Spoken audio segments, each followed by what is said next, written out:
Bonjour à toutes et tous et bienvenue sur le podcast de la mort et du deuil. Le podcast qui recueille témoignages et interviews d'experts pour mettre en lumière le vécu de chacun après la perte d'un être cher.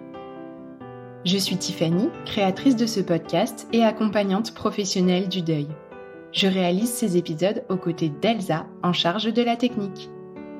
Vous trouverez plus d'infos sur nos activités respectives dans le descriptif de cet épisode. Avec ce podcast, on espère vous permettre de vous sentir un peu moins seul dans l'épreuve. Alors, pour accompagner votre été, on a eu envie de voyager un peu nous aussi. On vous emmène donc à la rencontre d'autres regards sur la mort et le deuil à travers une série d'interviews inspirantes. Préparez-vous à découvrir d'autres cultures, à entendre d'autres approches de la fin de vie et de l'accompagnement du deuil, à écouter des parcours de vie aussi. Bref, à naviguer chaque semaine dans d'autres possibles.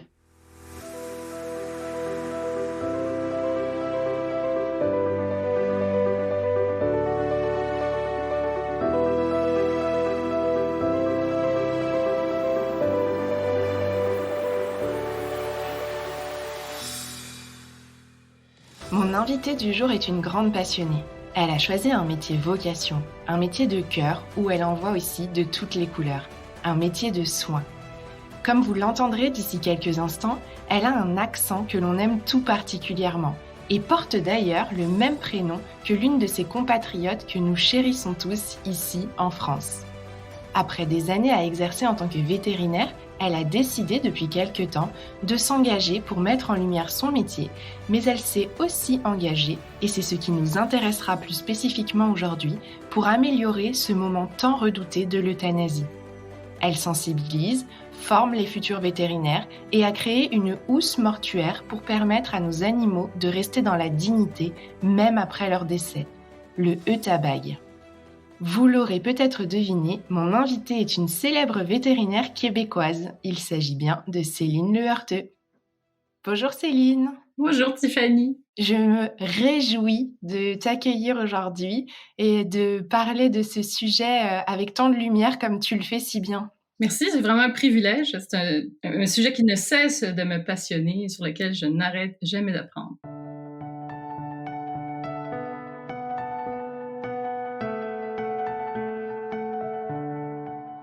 S'il est vrai qu'on parle encore peu de deuil animalier, je crois qu'il est encore plus vrai qu'on passe sous silence la fin de vie et peut-être plus encore la possibilité de mettre fin à leur souffrance. Alors, avant de rentrer dans le vif du sujet, j'aimerais que tu nous racontes un peu ce qui t'a poussé à choisir ce fabuleux métier de vétérinaire. Moi, j'ai vraiment eu la chance d'avoir un appel quand j'étais enfant. Je m'en souviens très bien, j'écoutais la télé et là, j'ai vu un chien qui s'était fait frapper par une voiture. Et là, il y avait la mâchoire fracturée, ça saignait de partout. Puis là, il y a un vétérinaire qui arrive avec une cape de super-héros, qui le prend en charge et puis qui lui fait une chirurgie, puis le remet sur pied. Puis on voyait toute l'évolution. Puis je me suis dit, c'est ce que je veux faire. Puis déjà, j'avais la chance de grandir avec des animaux, des lapins, des oiseaux, des poules. Un chien à 11 ans et puis ensuite un chat. Donc, c'était juste pour moi, tout était là. Aider les animaux, être avec les animaux, aider les humains, être utile, faire quelque chose de constructif qui faisait une différence dans la vie. Une vraie vocation, comme je le disais du coup. Qu'est-ce qui te fait vibrer dans ce métier? C'est tant de choses. Ça fait vraiment partie de mon identité. C'était une véritable obsession pour moi parce que ça demande il y a tout un cheminement pour finir par être vétérinaire, mais je me voyais pas vivre sans faire ça. J'ai toujours aimé les uniformes de vétérinaire, l'odeur des vitamines, l'environnement des hôpitaux. J'ai toujours aimé ça.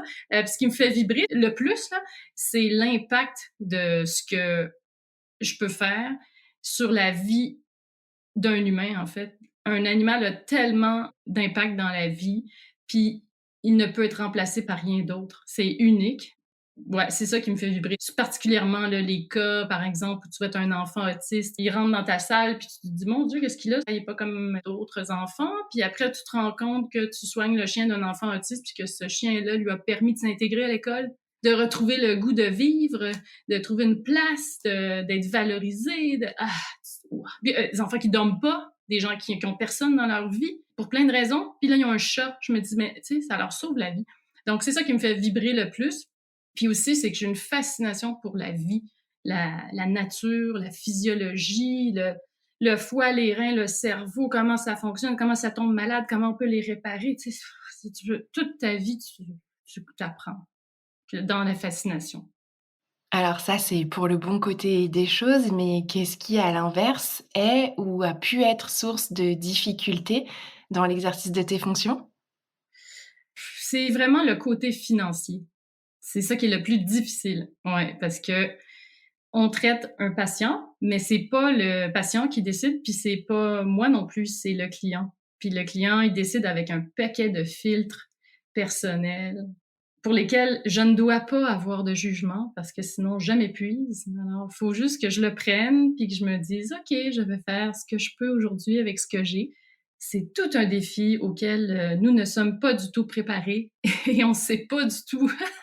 C'est un peu comme la parentalité. On ne sait pas dans quoi on s'embarque, en fait, du tout, quand on commence les études vétérinaires. J'ai encore vu cette semaine une statistique. Plus de 95% des vétérinaires décident de ce choix de vie pour l'amour des animaux. On dirait que les gens ne nous croient plus. Les gens pensent qu'on est là pour l'argent, ce qui est pas du tout vrai. Puis on a encore des chiffres qui démontrent ça. Donc, c'est ça qui est difficile, en fait. Puis on ne nous prépare pas non plus à avoir des stratégies sur comment parler aux gens, comment leur présenter les choses. Ouais, comment les préparer à ces choix importants. Donc, c'est ça qui est vraiment le plus difficile. Et parfois, on a des animaux qui ont des assurances santé. Dans notre cas, au Québec, c'est environ 2%. C'est à peu près pareil ici en France, je pense. C'est maximum 10%. Puis là, tu dis, bon, faut faire une radiographie, peut-être une prise de sang, peut-être on regarde vers un budget de temps. Puis là, déjà, on est stressé comme vétérinaire de devoir présenter ça. Puis finalement, les gens me disent, non, mais j'ai une assurance. Là, je me dis, ah, OK. Oh, ça change tout le paradigme. Là. Je me dis, OK, donc là, dans le fond, tout ce que j'ai à faire, c'est de soigner l'animal. OK, parfait. Ça, je peux le faire. Il n'y a pas de problème. Mais tu sais, comme je dis, des fois, il faut être conseiller financier, psychologue. Tu sais, il faut vraiment orchestrer un paquet de sphères, en fait, de la vie des gens pour réussir à soigner l'animal. J'ai regardé plusieurs de tes interventions avant notre échange aujourd'hui et pour, éclairer ce que tu viens de nous partager, je crois que tu donnes, régulièrement un exemple avec des petits chiots. Oui, absolument. J'ai donné une conférence par un événement local TED pour justement expliquer la relation des vétérinaires par rapport à justement l'aspect décisionnel et l'aspect financier. Puis oui, ben c'est ça. Dans ma carrière, il a fallu un jour, on est venu me voir pour euthanasier 6 chiots d'une portée de Labrador là, qui étaient prêts à l'adoption. Là. Ils avaient tous la gale sarcoptique. Et puis quand ils sont venus me voir, il y avait un traitement pour ça. Mais je sais pas pourquoi, il voulait pas le faire, le client. Donc là, je vois, OK, mais je dis, attends, laissez-moi juste quelques instants parce qu'on a quand même, on a la liberté de choix comme vétérinaire de le faire ou de ne pas le faire. Et là, je suis allée voir mon patron, puis là, je lui ai dit, ben écoute, je sais pas, là, tu sais, est-ce que je suis obligée de le faire? Parce que moi, c'est un peu contre mes principes. Puis mon patron m'a dit, ben oui, oui, tu peux refuser, ça me dérange pas que tu refuses, mais interroge-toi sur ce qui va arriver avec ces chiots-là. Je sais que il va pas changer d'avis. Son idée est faite. Alors, tu sais que si tu le fais toi, ça va être bien fait, ils souffriront pas, ils n'auront pas de stress et tout ça. Sinon, qu'est-ce qu'il va faire? Alors, ouais, c'est ça qui est très dur. Puis ça, puis des euthanasies pour des blocages urinaires. J'ai eu la chance de ne pas en avoir beaucoup dans ma carrière. Je crois en partie parce que j'habitais dans un milieu rural où les gens étaient très près de la vie en général. Puis aussi, à l'époque, les traitements étaient un petit peu moins coûteux. Mais bon, bref, ça fait partie de la vie des vétérinaires. Encore, j'ai lu des études là-dessus cette semaine. Ben, on fait tous face à ça, que ce soit une fois par semaine ou quelques fois par année. On est tous mis devant des euthanasies de convenance qu'on appelle, donc parce que je déménage, parce que je divorce, parce que je vais mourir, parce que j'ai des allergies, parce que il jappe trop et tout ça. En fait, c'est ça. Ouais. Ben, dans tous les occupations, il y a des zones hein, comme ça qu'on déteste, mais on doit vivre avec.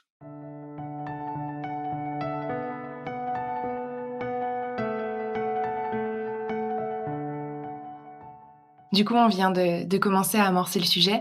Est-ce que tu peux nous dire ce qui t'a poussé justement à t'intéresser plus spécifiquement à la question de l'euthanasie? Ben oui, ben premièrement, donc c'est vraiment quelque chose de presque quotidien. Un vétérinaire va faire au moins 100 euthanasies par année. minimum. Ça peut aller jusqu'à 5 fois ça. On n'arrive pas préparé du tout. Alors, on apprend des conditions dans 5 espèces, des chevaux, les cochons, les vaches. Comme la majorité des vétérinaires vont devenir vétérinaires d'animaux de compagnie, chiens, chats, mais on fait quand même toutes les espèces dans notre cursus. Ça, c'est une chose. On fait tous les systèmes. Mais enfin, on étudie plein de choses qu'on verra jamais, mais l'euthanasie, on n'a pas de formation là-dessus. Bon, alors là, on nous met un diplôme sur la tête, on nous envoie dans la nature, puis bienvenue dans la vraie vie, puis on doit orchestrer la première euthanasie sans aucune formation. C'est très, très difficile. Bon, j'ai réussi à force de faire des erreurs, faire des bons coups. J'ai aussi certaines aptitudes interpersonnelles qui m'ont permis de rapidement savoir ce qui fonctionnait et ce qui fonctionnait pas avec les gens. Mais je trouvais que ce que je faisais était pas à la hauteur, en fait. J'étais une jeune femme de 25 ans qui avait pas perdu d'animaux, j'avais pas perdu de proches non plus, puis je voyais bien que j'étais pas à la hauteur de l'intensité de l'expérience pour les gens. Ça, c'est une chose. Donc, je faisais de mon mieux. Ensuite, une fois, quelqu'un entre dans ma salle, me voit et se met à pleurer. Là, j'ai 27 ans, genre. Là, je me dis, qu'est-ce qui se passe? Mes clients ont des vies difficiles, ils ont beaucoup d'épreuves, des deuils, des pertes, des maladies, des drames. Bon, je dis aujourd'hui, qu'est-ce qu'elle... Puis il se livre beaucoup à nous. Je me dis, bon, qu'est-ce qu'elle a, cette dame-là? Est-ce que son mari l'a laissée? Est-ce qu'elle a le cancer? Puis je dis, qu'est-ce qui se passe? Elle dit, non, elle dit, ça va, c'est parce que je vous reconnais. Et puis, je suis dans cette salle et vous avez euthanasié mon chat. Moi, je me souviens pas du tout d'elle. J'ai aucune idée que j'ai déjà rencontré cette personne. Mais je dis, d'accord, ça fait combien de temps? Moi, je me dis, ça fait 2 semaines. Elle me dit ça comme ça, en pleurant devant moi. Mais elle dit, ça fait 2 ans. Elle se souvient de la date. Oh, d'accord, OK. Là, je me dis, qu'est-ce qui s'était passé? Est-ce qu'il y avait une réaction adverse? Est-ce qu'il a fait une crise d'épilepsie? Est-ce que j'ai manqué la veine? Qu'est-ce qui s'est passé? Elle dit, non, c'est juste merveilleux. Elle dit, c'était tellement beau comme expérience. Ça s'est bien passé. T'étais vraiment humaine. Mon chat était très détendu. C'était juste merveilleux. Elle m'a dit, là, de revenir là-dedans, ça me replonge. Et là, j'ai fait, wow, OK. J'avais aucune idée que ça pouvait suivre quelqu'un pendant 2 ans. Moi, j'avais l'impression les gens, ils se décomposent devant moi, ils pleurent, c'est tellement intense, mais je pensais que 2 semaines après, ils étaient revenus. Tu sais, la vie continue, mais elle continue, mais ça reste quand même des souvenirs indélébiles pour le restant de la vie des gens, souvent, tu sais, bon ou mauvais. Donc, c'est là que je me suis dit, ouais, OK, il faut que je trouve quelque chose d'autre. Ensuite, le fait que je suis amoureuse de ma profession depuis mon enfance, que je suis tellement fière de tout ce qu'on fait, les chirurgies, la gestion de la douleur, l'éducation, la nutrition, tout ça. Mais après avoir mis tant de soins à être présente pour les clients, à faire attention à l'animal, de lui donner une expérience sans stress, sans douleur, je devais mettre cet animal-là dans un sac poubelle quand personne regarde. Moi, quand je m'occupe d'un animal, il faut que je puisse tout montrer ce que je fais. Je fais tout ce que je dis tout ce que je fais. Tu peux me filmer n'importe quand. Sauf quand je mettais un animal décédé dans un sac poubelle, là, ça me procurait de la honte. Ça me donnait honte de ce que je faisais. Donc, je voulais pas. Je suis tellement fière d'être vétérinaire que là, je me disais, il faut que tout ce que je fasse, ça ait du sens, puis que je puisse justifier pourquoi je fais ça. Puis là, j'avais pas de justificatif à part, il y a rien d'autre. Personne n'y a pensé, personne n'y a mis l'énergie parce que tout le monde déteste faire ça. On met l'animal dans le sac poubelle, puis là, sac plastique si on veut, puis là, on l'entrepose, puis on essaie de faire ça le mieux possible, mais on essaie aussi de l'enlever de notre mémoire, puis de passer à d'autres choses. Puis souvent, on fait ça, puis il y a 3-4 personnes dans la salle d'attente, il faut qu'on aille voir un animal qui a de la diarrhée, il y en a un autre qui vomit, il y en a un qui vient se faire... Donc là, on continue notre journée. Mais je me disais, ça n'a pas de sens, il faut que je fasse quelque chose, il faut que je trouve quelque chose. Là, j'ai cherché en ligne chez moi le soir après la clinique. Là, il fait nuit. Je suis en train de chercher sur mon ordi housse mortuaire. Là, je tombe sur des sites de fin de vie qui sont un petit peu glauques. Là. Puis là, je fais ça plusieurs soirs. Je ne trouve rien. Je me dis, c'est pas possible qu'il n'y ait pas au Japon une housse mortuaire. Je vais en acheter une au Japon. Je vais la facturer, c'est pas grave. Je vais dire aux gens, écoute-moi, c'est important pour moi. Je vais trouver une façon. Je vais la trouver, je vais l'acheter. Bon, puis on va l'importer. Mais je trouve rien. Je me dis, mais voyons, c'est pas possible. Je continue à chercher, puis je me dis, si la police prend mon ordinateur puis qu'ils voient que je cherche des housses mortuaires, ils vont penser que je planifie une opération. Je dis, je vais me faire arrêter si ça continue. Tu sais, je me sens à limite mal de chercher ça.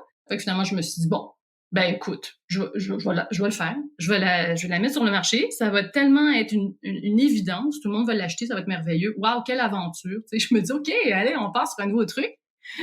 Comme, tu sais, parfois, je sais pas comment faire une chirurgie. Les vétérinaires sont habitués, tu prends un livre, puis tu regardes comment faire la chirurgie, tu trouves tes repères, puis voilà, tu y vas, t'improvises, puis tu te lances. Tu sais, ça prend beaucoup d'ingéniosité, puis si tu veux, un peu de courage, de sang-froid pour faire ça. Donc, c'est comme ça que j'ai fait ça. Et du coup, qu'est-ce que t'ont appris toutes tes expériences auprès des animaux et de leurs gardiens sur ce moment si particulier? C'est la force du lien, c'est la beauté, c'est l'émerveillement de l'attachement qu'on peut avoir envers des êtres qui nous donnent de l'amour inconditionnel, avec qui tout est simple. Pour moi, c'est toujours encore la célébration du lien. Comme vétérinaire, c'est pas qu'on est détaché, mais pour moi, je le sais qu'il va mourir. Ça fait partie de l'histoire. Il va mourir. Il naît, il est malade, il meurt. Puis à un moment donné, on en voit tellement que c'est comme si pour nous, c'est un peu, on voit la vie en accéléré, si tu veux. Je pense qu'on se rapproche un peu. On est là quand ils naissent, quand ils meurent. Je pense que c'est pas mal la seule profession où tu fais comme ça le tour là, du cycle dans un délai qui peut être juste des fois quelques années, selon l'espèce. Puis c'est juste de voir le privilège. On a le privilège d'agir. On a un animal, on voit qu'il n'y en a pas d'espoir, il n'y a pas d'horizon, on peut rien faire. Alors là, on se dit, d'accord, j'ai le privilège de l'empêcher de souffrir, d'empêcher que sa famille aussi souffre. Parce que quand on a un animal qui est en fin de vie, puis ça, c'est quelque chose qui me touche beaucoup, c'est que je vois des gens dont la qualité de vie va diminuer en même temps que leur animal. Puis ils s'en rendent pas compte, puis ils se donnent pas la place qu'ils méritent. Alors moi, je suis là pour leur dire, écoutez, votre qualité de vie elle est importante. Donc souvent, les gens vont, à mon avis, et c'est l'avis de beaucoup de vétérinaires aussi, les gens attendent souvent un peu trop par culpabilité, parce on n'est pas familier avec ce processus décisionnel.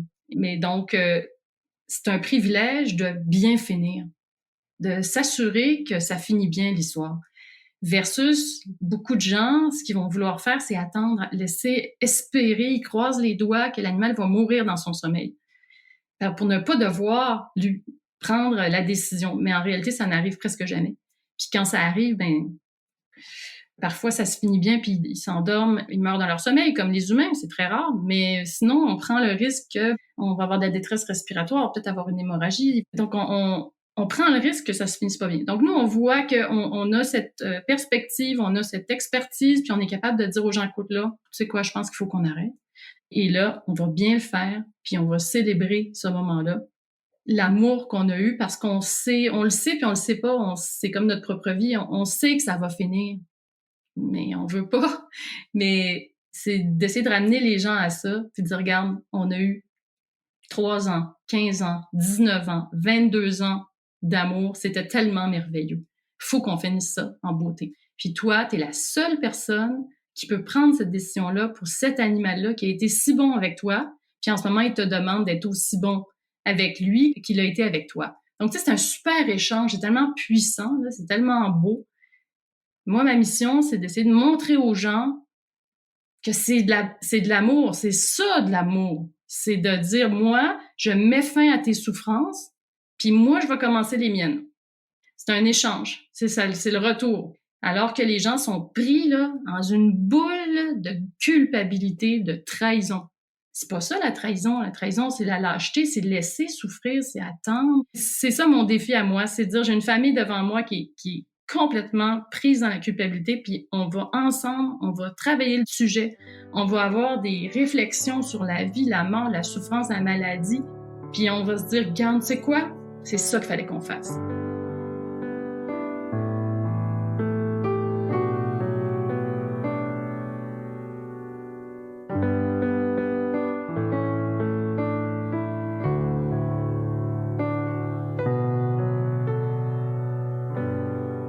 En plus de ça, là-dessus, t'as, est-ce que j'ai assez d'argent? Est-ce que je veux le dépenser? Je peux avoir de l'argent puis ne pas vouloir le dépenser. Puis moi, je peux pas juger ça. Parce que si je fais ça, je peux plus être vétérinaire parce que c'est trop difficile. Donc, il faut juste que je sois comme un conseiller qui puisse orienter les gens avec mon expérience et mes connaissances. C'est ça qui est beau, en fait, parce qu'on fait la différence, puis je crois qu'on est des gens avec beaucoup de bon sens, beaucoup de cœur. Les vétérinaires sont très, très empathiques. Puis, comprennent la valeur de cette relation, puisque c'est ça qui nous a emmenés à être vétérinaires, c'est notre amour des animaux, c'est pour travailler avec des animaux. Donc là, déjà, on parle pas de n'importe qui, on parle à quelqu'un qui est complètement fou des animaux et qui en a vu beaucoup, qui ont été malades, qui ont guéri, qui n'ont pas guéri, qu'on a traité, ça n'a pas fonctionné. Donc, on est là pour dire aux gens, regarde, à mon avis, aujourd'hui, c'est le mieux pour toi, avec ce que tu vis, ce en quoi tu crois, ce que tu veux faire, je pense que c'est ça qu'il faut qu'on fasse. Donc, tu sais, c'est difficile, mais c'est beau. Est-ce qu'il y aurait, selon toi, des critères, peut-être pratiques ou peut-être aussi, plus subtils pour faire en sorte que, ce moment soit le plus doux possible, à la fois pour les gardiens et aussi pour les animaux? Parce qu'on se demande aussi souvent ce qu'eux vivent à ce moment-là. Je pense que ça fait pas mal consensus chez les vétérinaires. Nous, ça nous cause pas de problème. L'animal, nous, on ressent pas qu'il ressent de la détresse, de la souffrance ou qu'il veut pas. Parce qu'on connaît aussi les animaux. Les animaux, leur force, c'est de prendre les choses comme elles viennent. Ça, ce sont des maîtres spirituels, là. C'est pour ça on en est si fou. Donc, j'ai pas cette perception-là que pour eux, c'est difficile. D'abord, en plus, dans les règles de l'art aujourd'hui, on utilise des molécules qui vont faire qu'ils se détendent, qu'ils n'ont pas de douleur. En fait, on les endort. Donc, finalement, on fait ce que les gens souhaitent. J'aimerais qu'il meure dans son sommeil. D'accord. Moi, j'ai une molécule que j'ai la chance d'avoir. Je lui injecte ça doucement, au bon endroit. Je le prépare, je le distrais. J'ai plein de stratégies pour faire qu'il ne va pas ressentir quelque chose. S'il le ressent, encore là, c'est un chien qui va faire hop, ça m'a piqué, je vous fais savoir que j'ai ressenti quelque chose, mais il est pas fâché. Il réagit, c'est son travail. Je réagis aux choses qui viennent.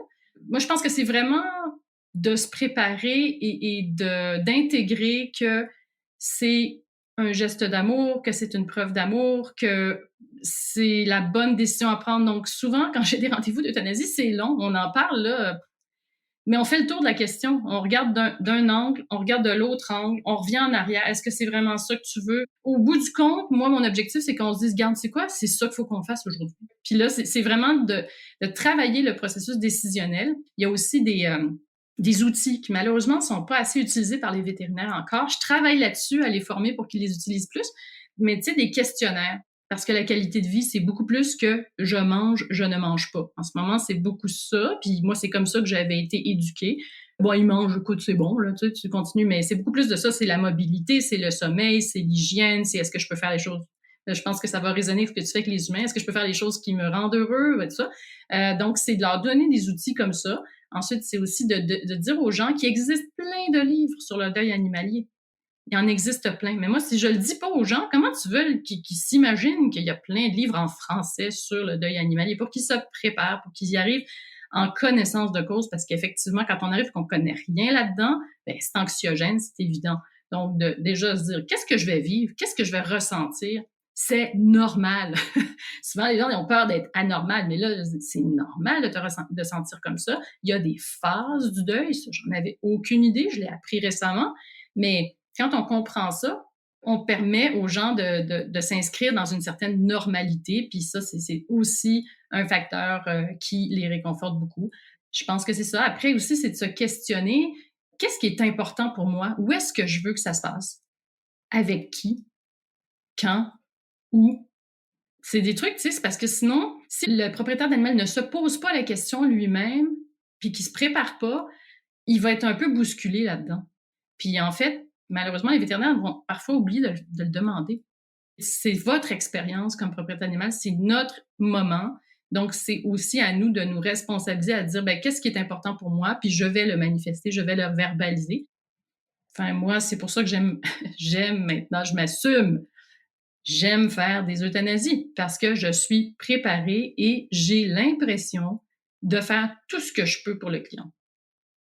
Je suis là pour lui. Je me suis renseignée, je lui ai offert ça, je lui ai tenu la main, je le comprends, je suis dans l'empathie d'être capable de mesurer ce qu'il ressent, ce qu'il vit, puis tout ça. Donc, c'est pour moi, quand on est sur cette même fréquence, ben on vit quelque chose de très beau ensemble.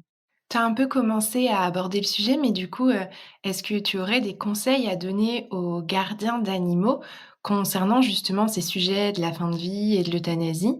Est-ce qu'il faut y penser à l'avance, pendant que tout va encore bien, justement?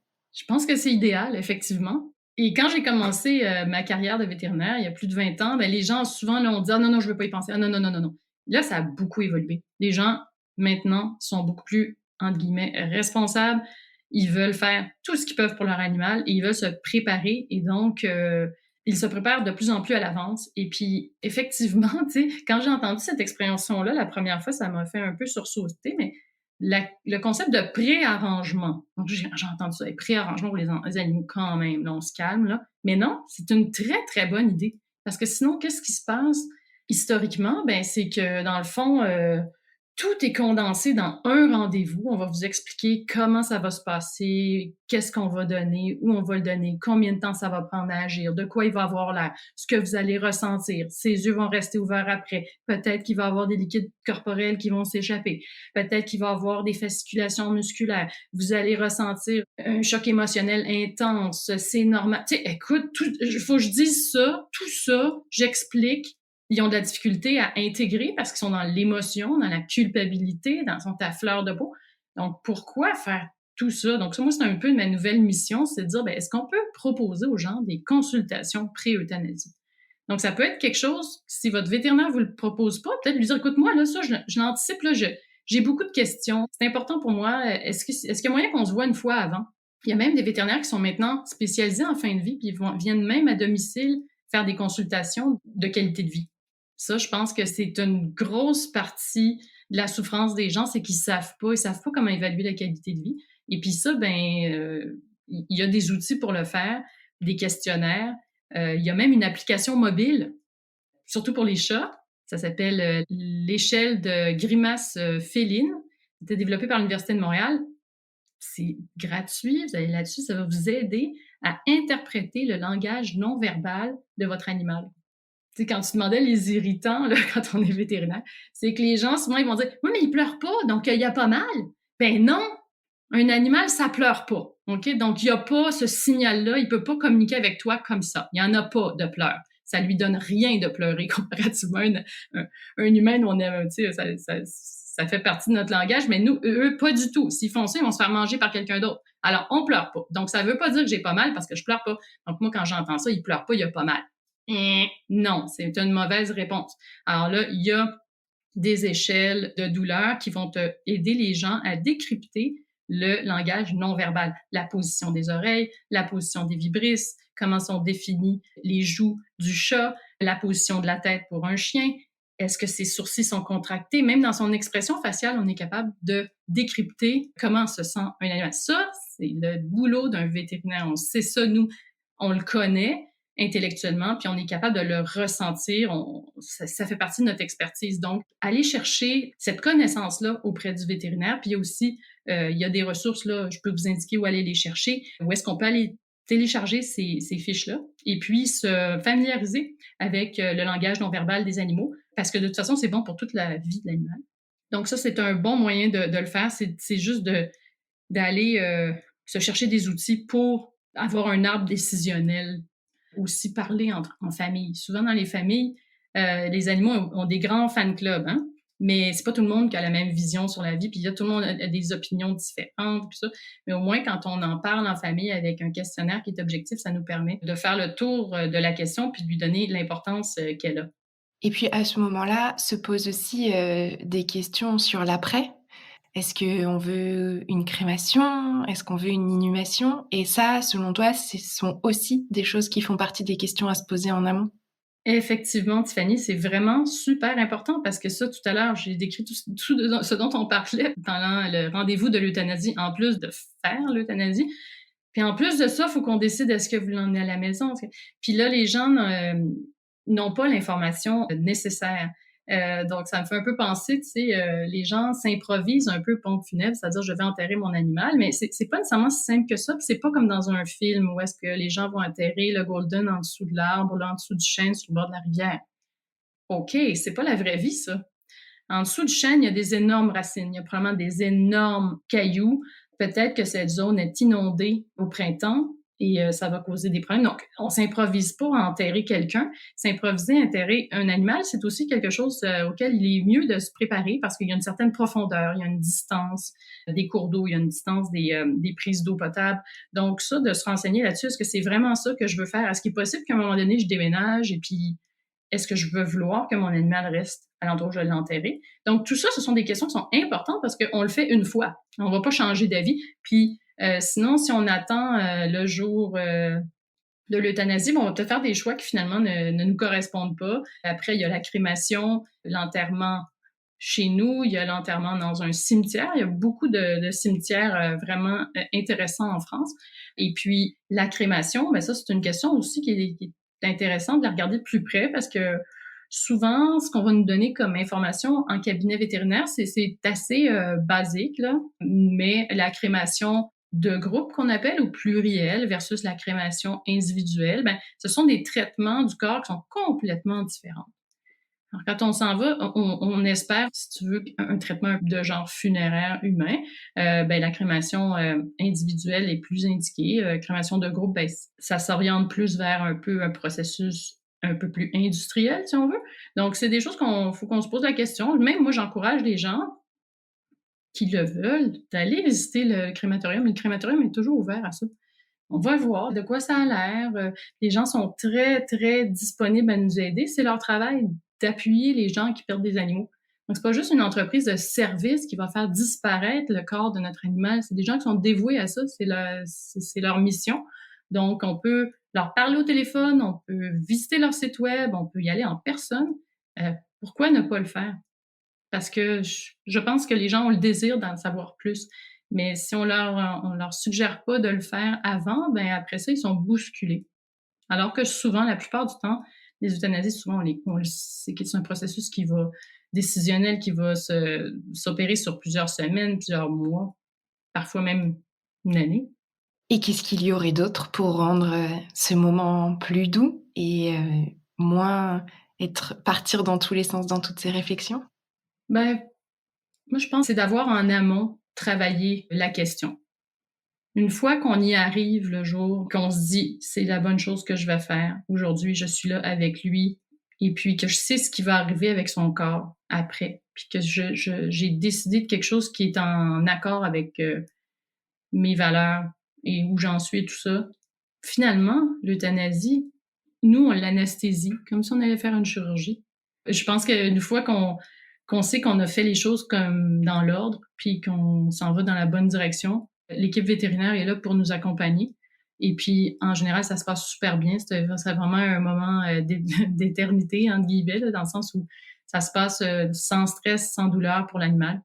La plupart des vétérinaires vont utiliser un sédatif avant, un calmant. Donc, vraiment pour calmer d'abord l'animal. Ensuite, on l'anesthésie. Donc, il ne sent plus rien, il n'a plus conscience de rien, il dort. Puis finalement, on fait que son petit cœur s'éteint avec une surdose d'anesthésie. Donc, on continue à l'endormir. Donc, c'est paisible comme moment parce que on a pris les mesures pour le faire.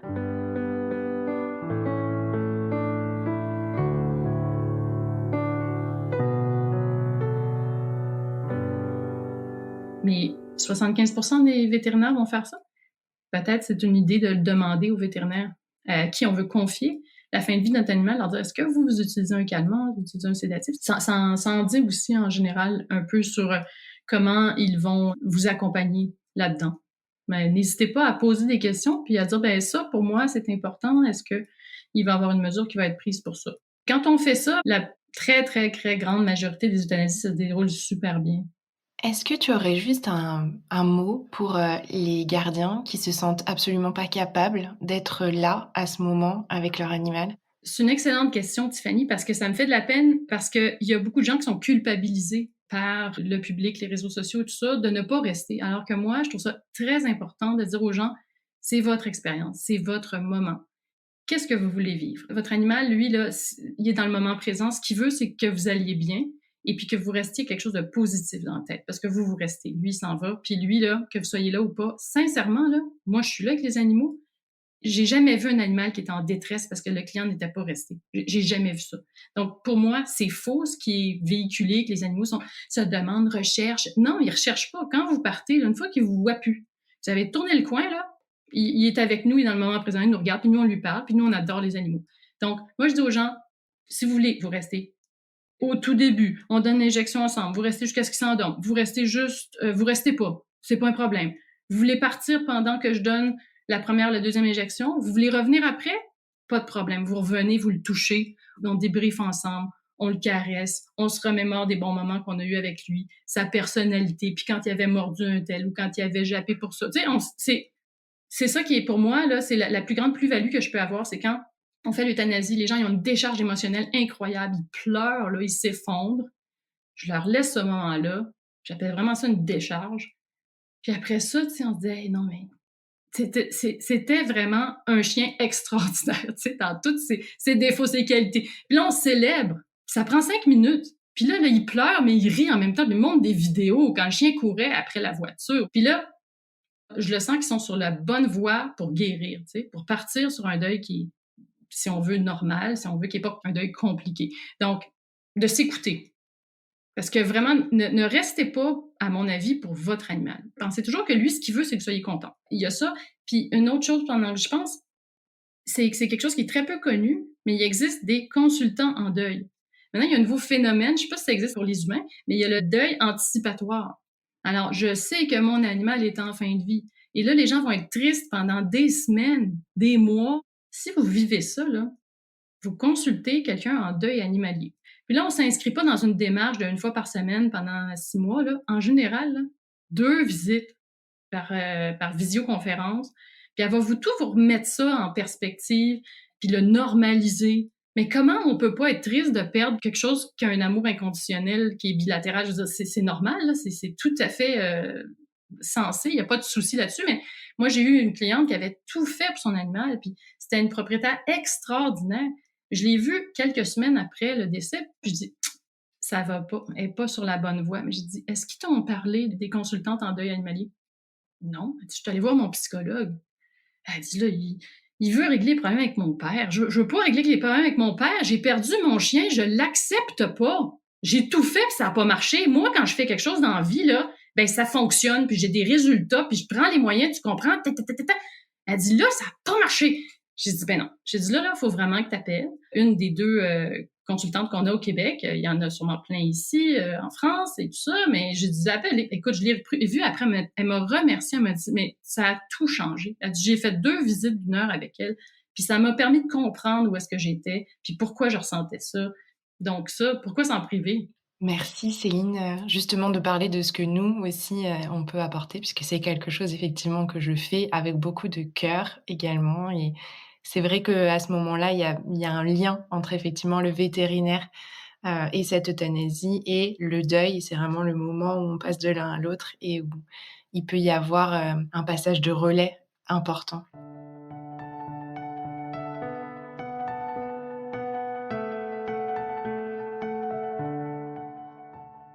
Du coup, Céline, on va arriver doucement à la fin de notre échange, qui pourrait durer encore, si longtemps. Je laisse toujours à mes invités un temps pour partager un dernier message qu'ils ont à cœur de transmettre sur le thème abordé, pour avoir le mot de la fin. Alors, c'est à toi. Je veux juste réitérer le fait que, pour moi, être vétérinaire, c'est le plus beau métier du monde parce que j'ai la chance de soigner non seulement un animal, mais une personne. Et puis, en plus de ça, le lien qui les unit. C'est un privilège, une grande chance que j'ai eue de pouvoir réaliser mon rêve d'enfant. Et puis, merci de m'avoir donné ce moment pour communiquer cette passion que j'ai pour la médecine vétérinaire, puis aussi pour la fin de vie, et puis l'euthanasie qui est un grand privilège pour moi. Merci à toi, Céline, d'avoir accepté cette invitation. Merci Tiffany, c'est vraiment extraordinaire le travail que tu fais, puis l'impact que ton travail a sur la vie des gens.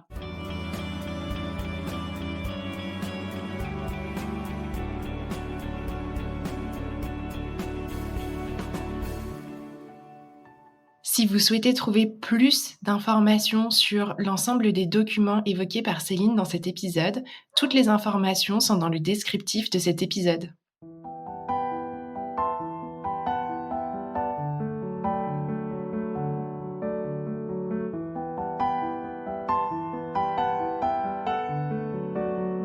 J'espère que l'intention de cet épisode est arrivée jusqu'à vous et que ce partage vous a inspiré.